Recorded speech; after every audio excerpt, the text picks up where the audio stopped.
একটা দাবি নিয়ে আসছে urban primary health care project স্থানীয় সরকার বিভাগের আওতায় 1998 সাল থেকে চালু হয়েছিল।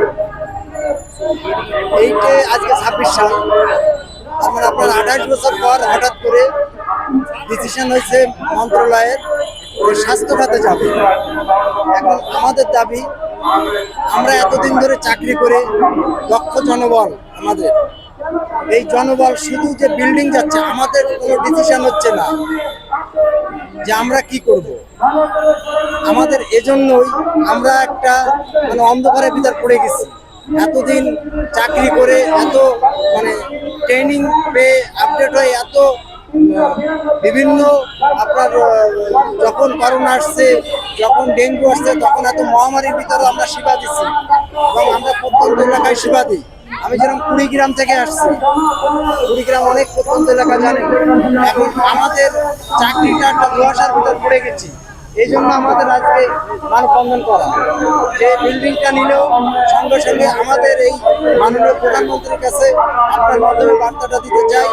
মাননীয় প্রধানমন্ত্রী যেহেতু স্বাস্থ্য খাতকে টেকসই করার লক্ষ্যে নিশ্চয় একটা ভালো ডিসিশন নিচ্ছে স্থানীয় সরকার বিভাগ থেকে স্বাস্থ্য খাতে প্রজেক্টটা নেওয়া, আমরা সঙ্গে সঙ্গে বলবো, আমরা যেহেতু দক্ষ জনবল সেহেতু আমাদের নিলেও মাননীয় প্রধানমন্ত্রী স্বপ্নটা বাস্তবায়ন করতে আরো অনেক সহজ হবে, যেহেতু আমরা দক্ষ জনবল। এইটাই আমাদের দাবি।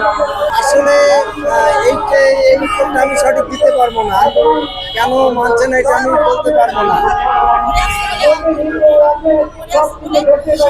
আর একটা বিষয়, এইটা স্থানীয় সরকার বিভাগ থেকে স্বাস্থ্য বিভাগে এইটা মাননীয় প্রধানমন্ত্রীকে কে বা কাহারা বুঝিয়েছে যে 192টা বিল্ডিং সারা বাংলাদেশে আরবানের পরিত্যক্ত অবস্থায় আছে, কিন্তু এই তথ্যটা সম্পূর্ণ ভুল। আমাদের মানে 192-এর ভিতর হয়তো 10-15টা বিল্ডিং পরিত্যক্ত অবস্থা আছে, আর সকল বিল্ডিং এ সার্ভিস চলমান, যেখানে caesarean delivery, normal delivery, DMC, MR, pathology চিকিৎসা, আপনার আল্ট্রাসাউন্ড সেবা, বয়ঃসন্ধিকালীন সেবা, এএনসি মা, পিএনসি মা সেবা, সাধারণ রোগ।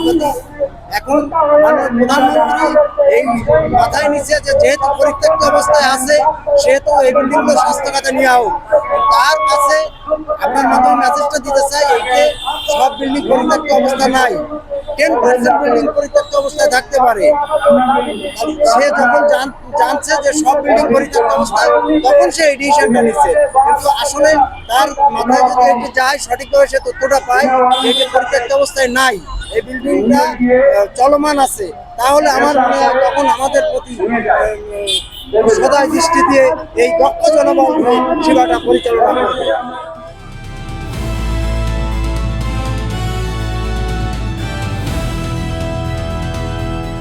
দিনাজপুর টিভি, মানুষের জীবনের কথা বলে।